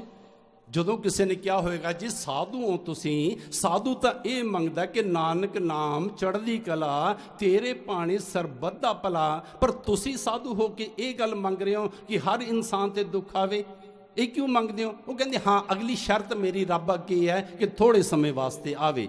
ਜਦੋਂ ਪੁੱਛਿਆ ਕਿਉਂ ਆਵੇ, ਉੱਥੇ ਸੇਖ ਸਾਧੀ ਸਾਹਿਬ ਨੇ ਕਿਹਾ ਰਹਿਮਨ ਬਿਪਤਾ ਹੂੰ ਭਲੀ, ਜੋ ਥੋੜੇ ਦਿਨ ਹੋਏ। ਜਦੋਂ ਪੁੱਛਿਆ ਕਿਉਂ, ਕਹਿੰਦੇ ਪਤਾ ਕੀ ਹੈ? ਕਹਿੰਦੇ ਰਹਿਮਨ ਬਿਪਤਾ ਹੂੰ ਭਲੀ, ਜੋ ਥੋੜੇ ਦਿਨ ਹੋਏ। ਕਹਿੰਦੇ ਪਤਾ ਕੀ ਹੋਏਗਾ? ਕਹਿੰਦੇ ਆਪਣਾ ਤੇ ਪਰਾਏ ਦੀ ਇੱਕ ਪਹਿਚਾਨ ਆ ਜਾਏਗੀ। ਜਦੋਂ ਇਨਸਾਨ ਤੇ ਦੁੱਖ ਆਏਗਾ, ਜਿਹੜੇ ਉਸ ਵਕਤ ਵੀ ਖੜੇ ਰਹਿ ਗਏ, ਕਹਿੰਦੇ ਬਸ ਇੱਕ ਪਹਿਚਾਨ ਆਏਗੀ ਕਿ ਉਹ ਮੇਰੇ ਆਪਣੇ ਹਨ। ਕਹਿੰਦੇ ਜਿਹੜੇ ਉਸ ਵਕਤ ਦੂਰ ਚਲੇ ਗਏ ਨਾ, ਕਹਿੰਦੇ ਸਮਝ ਲੈਣਾ ਉਹ ਪਰਾਏ ਹਨ। ਤੇ ਸਾਡੇ ਤੇ ਜਦੋਂ ਦੁੱਖ ਆਉਂਦਾ, ਕੌਣ ਸਾਨੂੰ ਸਭ ਤੋਂ ਨੇੜੇ ਨਜ਼ਰ ਆਉਂਦਾ? ਰੱਬ ਹੀ ਨਜ਼ਰ ਆਉਂਦਾ ਹੈ ਨਾ, ਗੁਰੂ ਨਜ਼ਰ ਆਉਂਦਾ ਹੈ ਨਾ। ਇਸੇ ਕਰਕੇ ਗੁਰੂ ਸਾਹਿਬ ਕਹਿੰਦੇ ਉਹ ਪਰਮਾਤਮਾ ਇਸ ਤਰ੍ਹਾਂ ਦਾ ਹੈ, ਕਹਿੰਦੇ ਈਤ ਊਤ ਨਹੀਂ ਵਿਛੜੇ। ਮੈਂ ਬੇਨਤੀ ਕਰਾਂ, ਜਿੱਥੇ ਪਰਮਾਤਮਾ ਇੱਥੇ ਸਹਾਇਤਾ ਕਰਦਾ ਹੈ, ਉੱਥੇ ਨਾਮ ਪਰਮਾਤਮਾ ਦਾ ਦਰਗਾਹ ਵਿੱਚ ਵੀ ਸਹਾਇਤਾ ਕਰਦਾ ਹੈ। ਮੈਂ ਬੇਨਤੀ ਕਰਾਂ, ਉੱਥੇ ਨਾਮ ਜਪਣ ਵਾਲੇ ਵੀ, ਸੰਤ ਜਨ ਵੀ, ਜਿਹੜੇ ਉਸ ਬ੍ਰਹਮ ਦੇ ਵਿੱਚ ਅਪੇਦ ਹੋ ਗਏ ਹਨ, ਜਿਹਨੂੰ ਆਪਾਂ ਪੜ੍ਹਦੇ ਨਾਨਕ ਕੱਚੜਿਆਂ ਸਿਉ ਤੋੜ, ਢੂੰਡ ਸੱਜਣ ਸੰਤ ਪੱਕਿਆਂ, ਓਏ ਜਵੰਦੇ ਵਿਛੜੇ ਉਹ ਮੋਇਆ ਨਾ ਜਾਈ ਛੋੜ। ਧੰਨ ਧੰਨ ਬਾਬਾ ਈਸ਼ਰ ਸਿੰਘ ਜੀ, ਜਿਨ੍ਹਾਂ ਦਾ ਆਪਾਂ ਜਨਮ ਦਿਹਾੜਾ ਮਨਾ ਰਹੇ ਹਾਂ ਸਤਸੰਗੀ ਜਨੋ। ਐਸੇ ਮਹਾਪੁਰਸ਼, ਇਨਸਾਨ ਦੇ ਉੱਪਰ ਦੁੱਖ ਆ ਜਾਏ, ਆਪੱਤੀ ਆ ਜਾਏ, ਇੱਥੇ ਵੀ ਆਸਰਾ ਦਿੰਦੇ ਹਨ ਤੇ ਦਰਗਾਹ ਦੇ ਵਿੱਚ ਜਾ ਕੇ ਵੀ ਬਾਂਹ ਪਕੜ ਲੈਂਦੇ ਹਨ।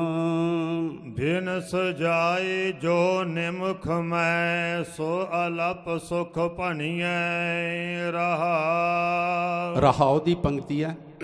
ਗੁਰੂ ਸਾਹਿਬ ਕਹਿੰਦੇ ਬਿਨ ਸਜਾਏ ਜੋ ਨਿਮਖ ਮੈਂ, ਕਹਿੰਦੇ ਜੋ ਇੱਕ ਛੰਨ ਦੇ ਵਿੱਚ ਬਿਨ ਸਜਾਏਗਾ। ਮੈਂ ਬੇਨਤੀ ਕਰਾਂ, ਬੰਦੇ ਦੀ ਕੋਈ ਬੁਨਿਆਦ ਹੈ? ਗੁਰੂ ਸਾਹਿਬ ਨੇ ਇੱਕ ਜਗ੍ਹਾ ਤੇ ਕਿਹਾ, ਕਹਿੰਦੇ ਜਿਹੜੀ ਤਿੱਲੀ ਹੈ ਨਾ ਮਾਚਿਸ ਦੀ, ਕਹਿੰਦੇ ਇਹਨੂੰ ਤਾਂ ਤੋੜਨ ਲੱਗਿਆ ਥੋੜੀ ਬਹੁਤੀ ਆਵਾਜ਼ ਆਉਂਦੀ ਹੈ, ਪਰ ਕਹਿੰਦੇ ਜਦੋਂ ਬੰਦਾ ਜਾਂਦਾ, ਕਹਿੰਦੇ ਕੋਈ ਆਵਾਜ਼ ਨਹੀਂ ਆਉਂਦੀ, ਪਤਾ ਹੀ ਨਹੀਂ ਲੱਗਦਾ। ਤਾਂ ਮੈਂ ਬੇਨਤੀ ਕਰਾਂ, ਜਿਹੜੇ ਮਹਿਲ ਮਾੜੀਆਂ ਹਨ, ਕਿ ਇਹਨਾਂ ਦੀ ਕੋਈ ਬੁਨਿਆਦ ਹੈ? ਭਾਵੇਂ ਆਰਕੀਟੈਕਟ ਸਤਸੰਗੀ ਜਨੋਂ ਬੁਨਿਆਦ ਦੇ ਦਿੰਦੇ ਹਨ ਕਿ 50 ਸਾਲ 100 ਸਾਲ, ਪਰ ਜਦੋਂ ਸੁਨਾਮੀ ਵਗੈਰਾ ਆਉਂਦੀਆਂ ਹਨ, ਜਦੋਂ ਰੱਬ ਦੀ ਕਰੋਪੀ ਕੋਈ ਵਰਤਦੀ ਹੈ, ਮੈਂ ਬੇਨਤੀ ਕਰਾਂ ਬੁਨਿਆਦ ਤਾਂ ਇੱਕ ਛਿੰਨ ਦੇ ਵਿੱਚ ਹੀ ਖਤਮ ਹੋ ਜਾਂਦੀ ਹੈ। ਇਸੇ ਗੱਲ ਨੂੰ ਗੁਰੂ ਸਾਹਿਬ ਕਹਿੰਦੇ ਬਿਨ ਸਜਾਈ ਜੋ ਨਿਮਖ ਮੇ, ਕਹਿੰਦੇ ਜਿਹੜੀਆਂ ਚੀਜ਼ਾਂ ਨਿਮਖ ਦੇ ਵਿੱਚ ਬਿਨ ਸਜਾਣੀਆਂ ਹੈ, ਕਹਿੰਦੇ ਤੇਤੋਂ ਦੂਰ ਹੋ ਜਾਣੀਆਂ, ਖਤਮ ਹੋ ਜਾਣੀਆਂ, ਢਹਿ ਢੇਰੀ ਹੋ ਜਾਣੀਆਂ ਹਨ। ਕਹਿੰਦੇ ਬਿਨ ਸਜਾਈ ਜੋ ਨਿਮਖ ਮੇ। ਮੈਂ ਆਪ ਜੀ ਨੂੰ ਬੇਨਤੀ ਕਰਾਂ, ਅੱਗੇ ਗੁਰੂ ਸਾਹਿਬ ਕਹਿੰਦੇ ਬਿਨ ਸਜਾਈ ਜੋ ਨਿਮਖ ਮੇ, ਸੋ ਅਲਪ ਸੁਖ ਭਣੀਐ। ਕਹਿੰਦੇ ਅਲਪ, ਕਹਿੰਦੇ ਥੋੜੇ ਜਿਹੇ ਨੂੰ, ਕਹਿੰਦੇ ਉਹਨਾਂ ਦਾ ਜਿਹੜਾ ਸੁੱਖ ਹੈ, ਕਹਿੰਦੇ ਉਹ ਤਾਂ ਛਿੰਨ ਭੰਗਰ ਹੈ।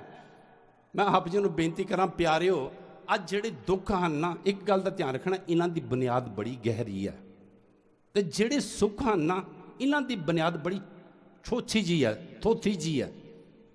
ਹੁਣ ਤੁਸੀਂ ਖਿਆਲ ਕਰੋ ਕਿ ਮਕਾਨ ਬਣਨ ਨੂੰ ਕਿੰਨਾ ਟਾਈਮ ਲੱਗਦਾ ਹੈ, ਪਰ ਜਦੋਂ ਗਿਰਦਾ ਸਤਸੰਗੀ ਜਦੋਂ ਇੱਕ ਛਿੰਨ ਦੇ ਵਿੱਚ ਗਿਰ ਜਾਂਦਾ। ਜਿਹੜਾ ਦੁੱਖ ਹੈ, ਇਸ ਦੀ ਬੁਨਿਆਦ ਬੜੀ ਗਹਿਰੀ ਹੈ। ਤੇ ਹੁਣ ਇਹ ਧਿਆਨ ਰੱਖੋ ਕਿ ਜਦੋਂ ਕੋਈ ਦੁੱਖ ਆਂਦਾ ਹੈ ਸਤਸੰਗੀ ਜਨੋਂ, ਤਾਂ ਉਹ ਜਾਣ ਲੱਗੇ ਬੜਾ ਟਾਈਮ ਲੈ ਜਾਂਦਾ, ਕਿਉਂਕਿ ਬੁਨਿਆਦ ਬੜੀ ਗਹਿਰੀ ਹੈ। ਤੇ ਸੁੱਖ ਜਿੰਨਾ ਮਰਜ਼ੀ ਹੋਵੇ, ਤਾਂ ਜਦੋਂ ਸਤਸੰਗੀ ਨੂੰ ਸੁੱਖ ਜਾਂਦਾ ਹੈ, ਮੈਂ ਆਪ ਜੀ ਨੂੰ ਉਦਾਹਰਨ ਦੇਵਾਂ, ਕਿਸੇ ਦਾ ਬੱਚਾ, ਚਲੋ ਰੱਬ ਸਭ ਦੇ ਬੱਚੇ ਦੀ ਉਮਰ ਲੰਬੀ ਕਰੇ, ਪਰ ਕਿਸੇ ਦਾ ਬੱਚਾ ਘਰ ਤੋਂ ਨਿਕਲਿਆ, ਖੁਸ਼ੀ ਨਾਲ ਗਿਆ, ਵਿਆਹ ਵਾਸਤੇ ਗਿਆ ਸਤਸੰਗੀ ਜਨੋਂ, ਖੁਸ਼ੀ ਹੈ ਨਾ, ਪਰ ਰਸਤੇ 'ਚ ਐਕਸੀਡੈਂਟ ਹੋ ਜਾਏ ਤਾਂ ਸੁਨੇਹਾ ਆ ਜਾਏ, ਕਿੰਨਾ ਸਮਾਂ ਲੱਗਿਆ।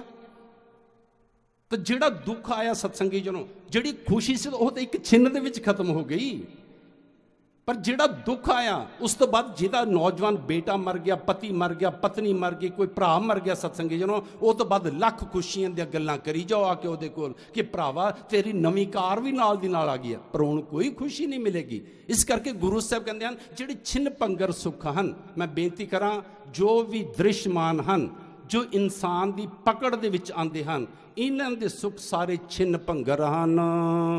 ਪ੍ਰਤਪਾਲੈ ਆਪਿਆਉ ਦੇ ਕਾਛ ਊਨ ਨਾ ਹੋਈ। ਪ੍ਰਤਪਾਲੇ ਕਹਿੰਦੇ ਪਰਮਾਤਮਾ ਪ੍ਰਤਪਾਲਨਾ ਕਰਦਾ। ਅਪਿਆਉ ਪਤਾ ਕਿਹਨੂੰ ਕਹਿੰਦੇ ਹਨ? ਰਸਦਾਇਕ ਪਦਾਰਥ। ਸਤਸੰਗੀ ਜਨੋ, ਕਹਿੰਦੇ ਜਿਹੜਾ ਪਰਮਾਤਮਾ ਪ੍ਰਤਪਾਲਨਾ ਕਰਨ ਵਾਲਾ ਹੈ, ਕਹਿੰਦੇ ਅਪਿਆਉ ਦਿੰਦਾ, ਰਸਦਾਇਕ ਭੋਜਨ ਦਿੰਦਾ ਹੈ, ਰਸਦਾਇਕ ਪਦਾਰਥ ਦਿੰਦਾ ਹੈ, ਹੋਰ ਜਿਨ੍ਹਾਂ ਵਿੱਚੋਂ ਸਾਨੂੰ ਰਸ ਆਉਂਦੇ ਹਨ ਅਸੀਂ ਉਹ ਭੋਗਦੇ ਹਾਂ। ਕਹਿੰਦੇ ਪ੍ਰਤਪਾਲੇ ਅਪਿਆਉ ਦੇ ਕਛ ਊਨ ਨਾ ਹੋਈ, ਤੇ ਕਹਿੰਦੇ ਉਹ ਕੋਈ ਕਮੀ ਵੀ ਨਹੀਂ ਰੱਖਦਾ। ਸਾਸ ਸਾਸ ਸੰਭਾਲਤਾ ਮੇਰਾ ਪ੍ਰਭ ਸੋਈ। ਕਹਿੰਦੇ ਉਹ ਤਾਂ ਸਵਾਸ ਸਵਾਸ ਪ੍ਰਤਪਾਲਨਾ ਕਰਦਾ ਹੈ। ਜੇਕਰ ਸਾਡੀ ਕੋਈ ਪ੍ਰਤਪਾਲਨਾ ਕਰਦਾ ਹੈ ਤੇ ਪਰਮਾਤਮਾ ਹੀ ਕਰਦਾ ਹੈ ਨਾ, ਨਹੀਂ ਤਾਂ ਕੋਈ ਇਨਸਾਨ ਡਾਕਟਰ ਵੀ। ਸਤਸੰਗੀ ਜਨੋ, ਮੈਂ ਬੇਨਤੀ ਕਰਾਂ, ਕਈ ਵਾਰੀ ਉਹ ਕਹਿ ਦਿੰਦੇ ਹਨ ਜੀ ਸਾਡੇ ਤਾਂ ਹੱਥ ਖੜੇ ਹਨ, ਪਰ ਪਰਮਾਤਮਾ ਚਾਹੇ ਤਾਂ ਇਹਨਾਂ ਨੂੰ ਬਚਾ ਸਕਦਾ ਹੈ, ਤੇ ਅਸੀਂ ਬਚਦੇ ਵੀ ਦੇਖਦੇ ਹਾਂ। ਤੇ ਜਿਨ੍ਹਾਂ ਨੂੰ ਡਾਕਟਰਾਂ ਨੇ ਕਿਹਾ ਹੁੰਦਾ ਅਸੀਂ ਕਿਤੇ ਜਾਣ ਨਹੀਂ ਦਿੰਦੇ, ਤੇ ਸਤਸੰਗੀ ਨੂੰ ਉਹ ਘੰਟੇ 1.5 ਘੰਟੇ ਬਾਅਦ ਜਾਂ 15 ਮਿੰਟ ਬਾਅਦ ਉਹ ਸਵਾਸ ਤਿਆਗ ਜਾਂਦੇ ਹਨ। ਕਿਉਂਕਿ ਜਿਹੜੇ ਸਵਾਸ ਹਨ ਜਿੱਥੇ ਪਰਮਾਤਮਾ ਨੇ ਦਿੱਤੇ, ਉੱਥੇ ਪਰਮਾਤਮਾ ਨੇ ਆਪਣੇ ਹੱਥ ਦੇ ਵਿੱਚ ਰੱਖੇ ਹਨ। ਇਸ ਗੱਲ ਨੂੰ ਗੁਰੂ ਸਾਹਿਬ ਕਹਿੰਦੇ ਹਨ ਸਾਸ ਸਾਸ ਸੰਭਾਲਤਾ। ਕਹਿੰਦੇ ਉਹ ਸਵਾਸ ਸਵਾਸ ਸਾਡੀ ਕਹਿੰਦੇ ਪ੍ਰਤਪਾਲਨਾ ਕਰਦਾ ਹੈ, ਸਾਡੀ ਰਾਖੀ ਕਰਦਾ ਹੈ, ਸਾਨੂੰ ਕਹਿੰਦੇ ਬਚਾਉਂਦਾ ਹੈ। ਮੇਰਾ ਪ੍ਰਭ ਸੋਈ, ਕਹਿੰਦੇ ਜਿਹੜਾ ਮੇਰਾ ਪ੍ਰਭ ਹੈ। ਅਛਲ ਅਛੇਦ ਅਪਾਰ ਪ੍ਰਭ ਊਚਾ ਜਾਂ ਕਾ ਰੂਪ। ਅਛਲ ਜਿਹੜਾ ਛਲਿਆ ਨਹੀਂ ਜਾਂਦਾ। ਕੋਈ ਰੱਬ ਨੂੰ ਛਲ ਸਕਦਾ? ਇਨਸਾਨਾਂ ਨੂੰ ਤਾਂ ਆਪਾਂ ਛਲ ਲਵਾਂਗੇ, ਪਰ ਮੈਂ ਬੇਨਤੀ ਕਰਾਂ ਕਈ ਵਾਰੀ ਇਨਸਾਨ ਗੁਰੂ ਨੂੰ ਤੇ ਰੱਬ ਨੂੰ ਵੀ ਧੋਖਾ ਦੇਣ ਦੀ ਕੋਸ਼ਿਸ਼ ਕਰਦਾ ਹੈ। ਪਰ ਕਹਿੰਦੇ ਗੁਰੂ ਸਾਹਿਬ ਕਹਿੰਦੇ ਧਿਆਨ ਰੱਖੀ, ਉਹ ਛੱਲਿਆ ਨਹੀਂ ਜਾਵੇਗਾ, ਉਹ ਤੇਰੀਆਂ ਗੱਲਾਂ ਬਾਤਾਂ ਦੇ ਵਿੱਚ ਨਹੀਂ ਆਵੇਗਾ। ਜਦੋਂ ਲੇਖਾ ਜੋਖਾ ਹੋਵੇਗਾ ਆਪੀ ਨੇ ਆਪਣਾ ਜਿਹੜੇ ਕੀਤੇ ਹੋਏ ਭੋਗ ਹਨ ਉਹ ਹੀ ਭੋਗਣੇ ਪੈਣਗੇ। ਉਹ ਛਲ ਕਹਿੰਦੇ ਛੱਲਿਆ ਨਹੀਂ ਜਾਂਦਾ। ਅਛੇਦ ਜਿਹਦੇ ਵਿੱਚ ਛੇਦ ਨਹੀਂ ਹੁੰਦਾ। ਹੁਣ ਛੇਦ ਦਾ ਮਤਲਬ ਪਤਾ ਕੀ ਹੈ? ਜਿਹਨੂੰ ਕਲੰਕ ਨਹੀਂ ਲੱਗ ਸਕਦਾ, ਜਿਹਦੇ ਉੱਪਰ ਕੋਈ ਵੀ ਜਿਹੜਾ ਕੋਈ ਦੋਸ਼ ਨਹੀਂ ਲੱਗ ਸਕਦਾ। ਅਛੇਦ ਦੇ ਅਰਥ ਇਹ ਹਨ ਅਛਲ ਅਛੇਦ ਅਪਾਰ, ਕਿ ਜਿਹੜਾ ਪਾਰਾਵਾਰ ਨਹੀਂ ਪਾਇਆ ਜਾ ਸਕਦਾ। ਕਹਿੰਦੇ ਉਹ ਜਿਹੜਾ ਪਰਮਾਤਮਾ ਹੈ ਉਹ ਛਲਿਆ ਨਹੀਂ ਜਾ ਸਕਦਾ, ਉਹਦੇ ਉੱਪਰ ਕੋਈ ਦੋਸ਼ ਨਹੀਂ ਲੱਗਦਾ, ਕੋਈ ਛੇਦ ਨਹੀਂ ਹੁੰਦਾ, ਉਹਦਾ ਪਾਰਾਵਾਰ ਨਹੀਂ ਪਾਇਆ ਜਾ ਸਕਦਾ। ਕਹਿੰਦੇ ਜਿਹੜਾ ਉਹ ਪਰਮਾਤਮਾ ਹੈ, ਕਹਿੰਦੇ ਉਹਦਾ ਉਹ ਆਪ ਵੀ ਉੱਚਾ ਹੈ ਤੇ ਉਹਦਾ ਰੂਪ ਵੀ ਉੱਚਾ ਹੈ। ਜਪ ਜਪ ਕਰਹਿ ਆਨੰਦ ਜਨ ਅਚਰਜ ਆਨੂਪ। ਸਾਨੂੰ ਉਪਦੇਸ਼ ਦਿੰਦੇ ਹਨ, ਕਹਿੰਦੇ ਬੰਦਿਆ ਜਪ ਜਪ, ਕਹਿੰਦੇ ਉਹਨੂੰ ਜਪੀ ਜਾ ਜਪੀ ਜਾ ਜਪੀ ਜਾ, ਜਪ ਜਪ ਕਰੇ। ਕਹਿੰਦੇ ਜਦੋਂ ਜਪੇਗਾ ਜਪੇਗਾ ਜਪੇਗਾ, ਕਹਿੰਦੇ ਪਤਾ ਕੀ ਹੋਏਗਾ? ਕਹਿੰਦੇ ਆਨੰਦ, ਕਹਿੰਦੇ ਤੂੰ ਆਨੰਦ ਤੱਕ ਪਹੁੰਚ ਜਾਏਂਗਾ। ਜਪ ਜਪ ਕਰੇ, ਕਹਿੰਦੇ ਜਦੋਂ ਜਪੇਗਾ ਕਰੇਗਾ ਪਾਪ, ਪਰਮਾਤਮਾ ਕੀ ਕਰੇਗਾ? ਕਹਿੰਦੇ ਤੈਨੂੰ ਆਨੰਦ ਦੇ ਵਿੱਚ ਲੈ ਜਾਏਗਾ। ਜਨ ਅਚਰਜ ਆਨੂਪ, ਕਹਿੰਦੇ ਜਪ ਜਪ ਕਰੇ ਆਨੰਦ ਜਨ, ਕਹਿੰਦੇ ਪਰਮਾਤਮਾ ਤੈਨੂੰ ਆਨੰਦ ਦੀ ਅਵਸਥਾ ਦੇ ਵਿੱਚ ਲੈ ਜਾਏਗਾ। ਅਚਰਜ ਅਨੂਪ, ਕਹਿੰਦੇ ਉਹ ਅਸਚਰਜ ਹੈ, ਅਨੂਪ ਹੈ, ਭਾਵ ਸੋਹਣਾ ਹੈ, ਅਸਚਰਜ ਹੈ। ਸਾ ਮਤ ਦੇਹੋ ਦਇਆਲ ਪ੍ਰਭ ਜਿਤ ਤੁਮਹਿ ਆਰਾਧਾ। ਸਾਹਿਬ ਸ਼੍ਰੀ ਗੁਰੂ ਅਰਜਨ ਦੇਵ ਸੱਚੇ ਪਾਤਸ਼ਾਹ ਵੀ, ਮੈਂ ਬੇਨਤੀ ਕਰਾਂ, ਦਾਸ ਨੇ ਪਰਸੋਂ ਵੀ ਕਿਹਾ ਸੀ ਕਿ ਗੁਰੂਆਂ ਨੇ ਬੜੀ ਨਿਮਰਤਾ ਸਿਖਾਈ ਹੈ। ਆਪ ਨਰਾਇਣ ਕਲਾਧਾਰ ਜਗ ਮੈਂ ਪਰਵਰਿਓ, ਆਪ ਪਰਮਾਤਮਾ ਦਾ ਰੂਪ। ਫਿਰ ਵੀ ਸਾਨੂੰ ਉਪਦੇਸ਼ ਦਿੰਦੇ ਹੋਏ ਉਸ ਪਰਮਾਤਮਾ ਦੇ ਅੱਗੇ ਅਰਦਾਸ ਬੇਨਤੀ ਜੋਦੜੀ ਕਰਦੇ ਹਨ। ਉਹ ਇਹ ਸਮਝਾਉਣਾ ਚਾਹੁੰਦੇ ਹਨ ਕਿ ਬੰਦਿਆ ਕਿਸੇ ਵੀ ਹਾਲਤ ਵਿੱਚ ਪਹੁੰਚ ਜਾਏ, ਪਰ ਕਹਿੰਦੇ ਉਸ ਪਰਮਾਤਮਾ ਦੇ ਅੱਗੇ ਅਰਦਾਸ ਕਰੀ, ਬੇਨਤੀ ਕਰੀ, ਜੋਦੜੀ ਕਰੀ। ਕੀ ਕਰੀ? ਕਿ ਪਰਮਾਤਮਾ ਮੈਨੂੰ ਇਹੋ ਜੀ ਮਤ ਦਿਓ, ਸਾਮਤ ਦਿਓ ਦਿਆਲ ਪ੍ਰਭ। ਹੇ ਦਿਆਲੂ ਪਰਮਾਤਮਾ ਜੀ, ਮੈਨੂੰ ਇੱਕ ਇਹੋ ਜੀ ਮਤ ਦੇਵੋ ਜਿਤ ਤੁਮੇ ਅਰਾਧਾ, ਜਿਹਦੇ ਨਾਲ ਮੈਂ ਤੁਹਾਡਾ ਆਰਾਧਨ ਕਰਾਂ, ਤੁਹਾਡਾ ਨਾਮ ਜਪਾਂ। ਨਾਨਕ ਮੰਗੈ ਦਾਨ ਪ੍ਰਭ ਰੇਨ ਪਗ ਸਾਧਾ। ਪੰਜਵੇਂ ਗੁਰੂ ਨਾਨਕ ਧੰਨ ਸਾਹਿਬ ਸ੍ਰੀ ਗੁਰੂ ਅਰਜਨ ਦੇਵ ਸੱਚੇ ਪਾਤਸ਼ਾਹ ਸ਼ਬਦ ਦੀ ਅਖੀਰਲੀ ਪੰਕਤੀ ਦੇ ਵਿੱਚ ਫਰਮਾਨ ਕਰਦੇ ਹਨ, ਕਹਿੰਦੇ ਹੇ ਪ੍ਰਮਾਤਮਾ ਮੈਂ ਇਹੀ ਮੰਗਦਾ ਹਾਂ, ਮੈਨੂੰ ਇੱਕ ਦਾਨ ਦਿਓ। ਨਾਨਕ ਮੰਗੈ ਦਾਨ ਪ੍ਰਭ। ਕਿਹੜਾ ਦਾਨ? ਰੇਨ ਪਗ ਸਾਧਾ, ਕਿ ਮੈਂ ਜਿਹੜੇ ਸਾਧੇ ਹੋਏ ਜਗਿਆਸੂ ਹਨ, ਜਿਨ੍ਹਾਂ ਨੇ ਨਾਮ ਜਪਿਆ, ਜਿਨ੍ਹਾਂ ਨੇ ਬੰਦਗੀ ਕੀਤੀ, ਬਸ ਉਹਨਾਂ ਦੇ ਚਰਨਾਂ ਦੀ ਧੂੜ ਮੇਰੇ ਮਸਤਕ ਨੂੰ ਲਾਣ ਦੇ ਵਾਸਤੇ ਮੈਨੂੰ ਉਹ ਚਰਨ ਧੂੜ ਦਿਓ, ਤਾਂ ਕਿ ਉਹ ਚਰਨਾਂ ਦੀ ਧੂੜ ਲਗਾ ਕੇ ਮੈਂ ਵੀ ਵਡਭਾਗਾ ਬਣ ਜਾਵਾਂ ਜੀ। ਸੋ ਇਹ ਸ਼ਬਦ ਦੀ ਤੁੱਛ ਬੁੱਧੀ ਅਨੁਸਾਰ ਵਿਚਾਰ ਦੀ ਸਾਂਝ ਗੁਰੂ ਪਾਤਸ਼ਾਹ ਨੇ ਜਿਵੇਂ ਰਹਿਮਤਾਂ ਕੀਤੀਆਂ, ਬਖਸ਼ਿਸ਼ਾਂ ਕੀਤੀਆਂ, ਆਪ ਸਭ ਸੰਗਤਾਂ ਦੇ ਨਾਲ ਪਾਈ ਹੈ। ਕਿਉਂਕਿ ਸਮਾਂ ਇਜਾਜ਼ਤ ਨਹੀਂ ਦਿੰਦਾ, ਅਗਲੀ ਲੜੀ ਦੇ ਅਖੰਡ ਪਾਠ ਸਾਹਿਬ ਜੀ ਦੀ ਪ੍ਰਾਰੰਭਤਾ ਹੋਣੀ ਹੁੰਦੀ ਹੈ ਸਤਸੰਗੀ ਜਨੋ, ਤਾਂ ਕਿ ਵਿਸਥਾਰ ਪੂਰਵਕ ਇਸ ਦੀ ਵਿਚਾਰ ਕੀਤੀ ਜਾਵੇ। ਸੋ ਹੁਣ ਅਖੀਰਲੀਆਂ ਸ਼ਬਦ ਦੀਆਂ 2 ਪੰਕਤੀਆਂ ਦਾ ਪਾਠ ਸੰਤ ਸਵਰਨ ਸਿੰਘ ਜੀ ਆਪ ਜੀ ਨੂੰ ਸਰਵਣ ਕਰਾਣਗੇ। ਸਾਮਤ ਦੇਹੋ ਦਇਆਲ ਪ੍ਰਭ ਜਿਤ ਤੁਮਹਿ ਅਰਾਧਾ, ਨਾਨਕ ਮੰਗੈ ਦਾਨ ਪ੍ਰਭ ਰੇਨ ਪਗ ਸਾਧਾ। ਵਾਹਿਗੁਰੂ ਗੁਰੂ ਜੀ ਕਾ ਖਾਲਸਾ, ਵਾਹਿਗੁਰੂ ਜੀ ਕੀ ਫਤਿਹ। ਗੁਰਮੁਖ ਪਿਆਰਿਓ, ਜਿਹੜੇ ਗੁਰਮੁਖਾਂ ਨੇ 8ਵੀਂ ਲੜੀ ਦੇ ਵਿੱਚ ਅਖੰਡ ਪਾਠ ਸਾਹਿਬ ਜੀ ਕਰਾਏ, ਦਾਸ ਉਹਨਾਂ ਦੇ ਨਾਮ ਲਵੇਗਾ। ਸੋ ਆ ਕੇ ਸਰੋਪੇ ਦੀ ਬਖਸ਼ਿਸ਼ ਆਪ ਜੀ ਨੇ ਪ੍ਰਾਪਤ ਕਰ ਲੈਣੀ। ਸਰੋਪੇ ਦੀ ਬਖਸ਼ਿਸ਼ ਸੰਤ ਤਰਲੋਚਨ ਸਿੰਘ ਜੀ, ਸੰਤ ਗੁਰਮੇਜ ਸਿੰਘ ਜੀ, ਸੰਤ ਸਰਬਜੀਤ ਸਿੰਘ ਜੀ, ਸੰਤ ਅਜਮੇਰ ਸਿੰਘ ਜੀ ਆਪਣੇ ਕਰ ਕਮਲਾਂ ਦੁਆਰਾ ਆਪ ਜੀ ਨੂੰ ਬਖਸ਼ਿਸ਼ ਕਰਨਗੇ। ਸੋ ਸਰੋਪੇ ਦੀ ਬਖਸ਼ਿਸ਼ ਪ੍ਰਾਪਤ ਕਰੋ। ਸਰਦਾਰ ਸਵਰਨ ਸਿੰਘ ਜੀ USA, ਸਰਦਾਰ ਗੁਰਮੀਤ ਸਿੰਘ ਜੀ USA, ਸਰਦਾਰ ਗੁਰਲਾਲ ਸਿੰਘ ਜੀ ਰੰਬਾ, ਸਰਦਾਰ ਜਸਬੀਰ ਸਿੰਘ ਜੀ USA, ਸਰਦਾਰ ਗੁਰਜੀਤ ਸਿੰਘ ਜੀ ਕੈਨੇਡਾ, ਸਰਦਾਰ ਅਨੁਰਾਗ ਸਿੰਘ ਦਿੱਲੀ, ਸਰਦਾਰ ਸਾਹਿਬ ਸਿੰਘ ਬਾਲੂ, ਬੀਬੀ Baljit Kaur Delhi, Sardar Mukhtiar Singh Bakal, Sardar Harvinder Singh Canada,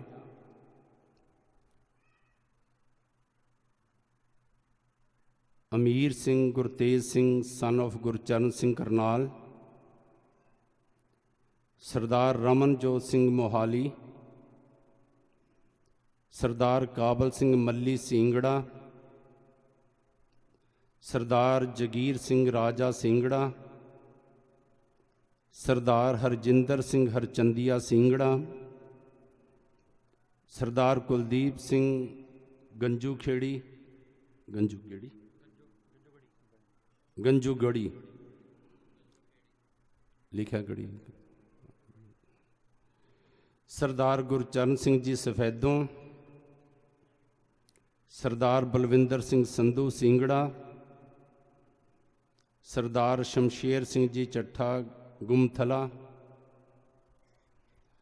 Tejveer Singh Cheema son of Rajinder Singh Australia, Ramandeep Kaur ਕੈਲੀ ਸਪੈਲ।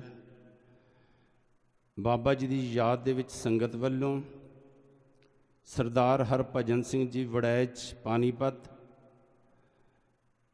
ਤਨਵੀਰ ਸਿੰਘ ਵੜੈਚ,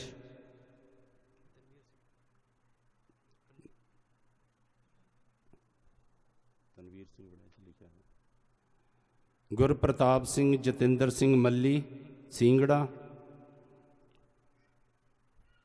ਇਕਮਪ੍ਰੀਤ ਸਿੰਘ ਸਿੰਘੜਾ, ਵਿਕਰਮ ਸਿੰਘ ਬੰਬਈ,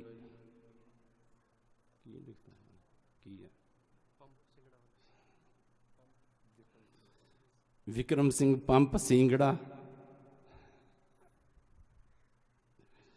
ਨਵਾਬ ਸਿੰਘ ਬਾਲੂ, ਗੁਰਲੀਨ ਸਿੰਘ USA,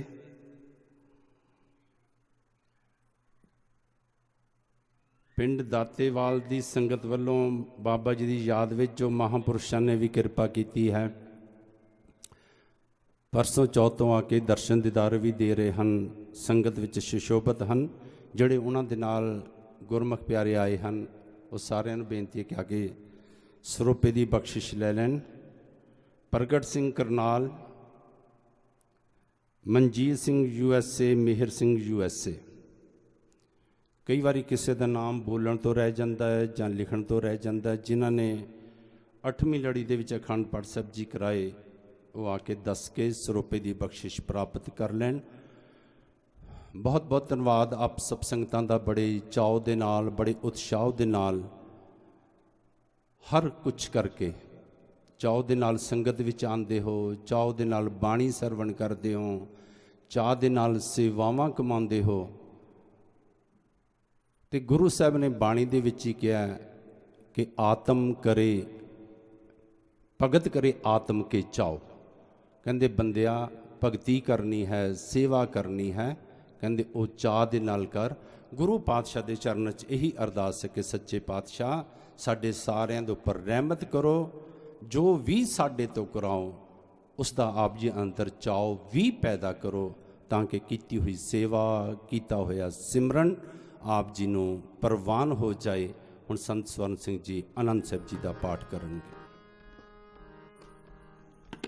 ਰਾਮ ਕਲੀ ਮਹੱਲਾ ਤੀਜਾ। ਆਨੰਦ ਇੱਕ ਓੰਕਾਰ ਸਤਿਗੁਰ ਪ੍ਰਸਾਦ। ਆਨੰਦ ਭਇਆ ਮੇਰੀ ਮਾਏ ਸਤਿਗੁਰੂ ਮੈਂ ਪਾਇਆ। ਰਾਗ ਰਤਨ ਪਰਵਾਰ ਪਰੀਆਂ ਸ਼ਬਦ ਗਾਵਣ ਆਈਆਂ। ਕਹੇ ਨਾਨਕ ਆਨੰਦ ਹੋਆ ਸਤਿਗੁਰੂ ਮੈਂ ਪਾਇਆ। ਹਰ ਨਾਲ ਰਹੋ ਤੂੰ ਮਨ ਮੇਰੇ ਦੁੱਖ ਸਭ ਵਿਸਾਰਨਾ। ਸਭਨਾ ਗੱਲਾਂ ਸਮਰੱਥ ਸੁਆਮੀ ਸੋ ਕਹੁ ਮਨੋ ਵਿਸਾਰੇ। ਸਾਚੇ ਸਾਹਿਬਾ ਕਿਆ ਨਾਹੀ ਕਰ ਤੇਰੇ, ਕਰਤਾ ਤੇਰੇ ਸਭ ਕੁਛ ਹੈ ਜਿਸ ਦੇ ਸੋ ਪਾਪ। ਸਦਾ ਸਿਵ ਸਲਾਹ ਤੇਰੀ ਨਾਮ ਮਨ ਵਸਾਵ। ਨਾਮ ਜਿਨ ਕੇ ਮਨ ਵਸਿਆ ਵਾਜੇ ਸ਼ਬਦ ਕਨੇਰ। ਕਹੇ ਨਾਨਕ ਸੱਚੇ ਸਾਹਿਬ ਕਿਆ ਨਾਹੀ ਕਰਦੇ। ਸਾਚਾ ਨਾਮ ਮੇਰਾ ਆਧਾਰ, ਸਾਚ ਨਾਮ ਆਧਾਰ ਮੇਰਾ। ਜਿਨ ਭੁੱਖਾ ਸਭ ਗੁਆਨ, ਕਰ ਸ਼ਾਂਤ ਸੁਖ ਮਨ ਆਏ ਵਸਿਆ। ਜਿਨ ਇੱਛਾ ਸਭ ਜਾਂ ਸਦਾ ਕੁਰਬਾਨ ਕੀਤਾ ਗੁਰੂ ਵਿਟੋ ਜਿਹ ਦੀਆਂ ਏ ਵਡਿਆਈਆਂ। ਕਹੇ ਨਾਨਕ ਸੁਣੋ ਸੰਤ ਸ਼ਬਦ ਧਰੋ ਪਿਆ। ਸਾਚਾ ਨਾਮ ਮੇਰਾ ਆਧਾਰ, ਵਾਜੇ ਪੰਜ ਸ਼ਬਦ ਚਿਤ ਘਰ। ਘਰ ਸੁਭਾਗੈ ਸ਼ਬਦ ਵਾਜੇ ਕਲਾ ਜਿਤ ਕਰਤਾਰ। ਪੰਚ ਦੂਤ ਉਦਵਾਸ ਕੀਤੇ ਕਾਲ ਕੰਟਕ ਮਾਰ। ਗੁਰ ਕਰਮ ਪਾਇਆ ਤੁਧ ਜਿਨ ਕਉ ਸੇ ਨਾਮ। ਕਹੇ ਨਾਨਕ ਤੈ ਸੁਖ ਹੋਆ ਤਿਤ ਕਰ ਅਨਹਦ ਵਾਜ। ਆਨੰਦ ਸੁਨੋ ਬੜ ਭਾਗੀ ਹੋ ਸਗਲ ਮਨੋਰਥ ਪੂਰ। ਪਾਰ ਬ੍ਰਹਮ ਪ੍ਰਪਾਇਆ ਉਤਰੇ ਸਗਲ ਵਿਸੂਰੇ। ਦੁਖ ਰੋਗ ਸੰਤਾਪ ਉਤਰੇ ਸੁਣੀ ਸੱਚੀ ਬਾਤ। ਸੰਤ ਸਾਜਨ ਭਏ ਸਰਦੇ ਪੂਰੇ ਗੁਰ ਤੇ ਜਾਣੀ। ਸੁਣਦੇ ਪਨੀਤ ਕਹਤੇ ਪਵਿੱਤ ਸਤਿਗੁਰ ਰਹਿਆ ਪਰ ਪੂਰੇ। ਬਿਰਵੰਤ ਨਾਨਕ ਗੁਰ ਚਰਨ ਲਾਗੇ ਵਾਜੇ ਅਨਹਦ ਪੂਰੇ। ਸਲੋਕ ਪਵਨ ਗੁਰੂ ਬਾਣੀ ਪਿਤਾ ਮਾਤਾ ਤਰਤ ਮਹਾਰ। ਦਿਵਸ ਰਾਤ ਦੁਇਦਾਈ ਦਾਇਆ ਖੇਲੇ ਸਗਲ ਜਗਤ। ਚੰਗਿਆਈਆਂ ਬੁਰਿਆਈਆਂ ਵਾਜੇ ਧਰਮ ਹਦੂਰ। ਕਰਮੀ ਆਪੋ ਆਪਨੀ ਕੇ ਨੇੜੇ ਕੇ ਦੂਰ। ਜਿਨੀ ਨਾਮ ਤੇ ਆਇਆ ਗਏ ਮੁਸਕਤ ਕਾਲ। ਨਾਨਕ ਤੇ ਮੁਖ ਉਜਲੇ ਕੀਤੇ ਛੁੱਟੀ ਨਾਲ। ਜਿਨੀ ਨਾਮ ਤੇ ਆਇਆ ਗਏ ਮੁਸਕਤ ਕਾਲ। ਨਾਨਕ ਤੇ ਮੁਖ ਉਜਲੇ ਕੀਤੇ ਛੁੱਟੀ ਨਾਲ। ਗੁਰੂ ਪਿਆਰੀ ਸਾਧ ਸੰਗਤ ਜੀ, ਜਿੱਥੇ ਆਪਾਂ ਸਾਰੇ ਆਏ ਹਾਂ ਉੱਥੇ ਅੱਜ ਵਿਸ਼ੇਸ਼ ਰੂਪ ਦੇ ਵਿੱਚ ਦਾਸ ਨੇ ਪਰਸੋਂ ਵੀ ਬੇਨਤੀ ਕੀਤੀ ਸੀ। ਗਿਆਨੀ ਮਲਕੀਤ ਸਿੰਘ ਜੀ BA ਜੀ, ਜਿਨ੍ਹਾਂ ਨੇ ਢਾਡੀ ਪ੍ਰਸੰਗ ਦੁਆਰਾ, ਜਦੋਂ ਹੁਣ ਅਖੰਡ ਪਾਠ ਸਾਹਿਬ ਜੀ 9ਵੀਂ ਲੜੀ ਪ੍ਰਾਰੰਭ ਹੋ ਗਈ, ਉਸ ਤੋਂ ਬਾਅਦ ਉਹਨਾਂ ਨੇ ਢਾਡੀ ਪ੍ਰਸੰਗ ਦੁਆਰਾ ਆਪ ਸਭ ਸੰਗਤਾਂ ਨੂੰ ਨਿਹਾਲ ਕਰਨਾ ਹੈ। ਉਹਨਾਂ ਨੂੰ ਵੀ, ਮਾਸਟਰ ਮਹਿੰਦਰ ਸਿੰਘ ਜੀ ਨੂੰ ਵੀ ਵਿਸ਼ੇਸ਼ ਤੌਰ ਤੇ ਜੀ ਆਇਆਂ ਨੂੰ ਕਿਹਾ ਜਾਂਦਾ ਹੈ। ਹੁਣ ਆਪਾਂ ਮੁੱਖ ਵਾਕ ਸਰਵਣ ਕਰੀਏ, ਉਸ ਦੇ ਨਾਲ ਹੀ ਫਿਰ ਆਰੰਭਤਾ ਦੀ 9ਵੀਂ ਲੜੀ ਦੇ ਅਖੰਡ ਪਾਠ ਸਾਹਿਬ ਜੀ ਦੀ ਆਰੰਭਤਾ ਦੀ ਅਰਦਾਸ ਵਿੱਚ ਆਪਾਂ ਸ਼ਾਮਲ ਹੋਈਏ ਜੀ।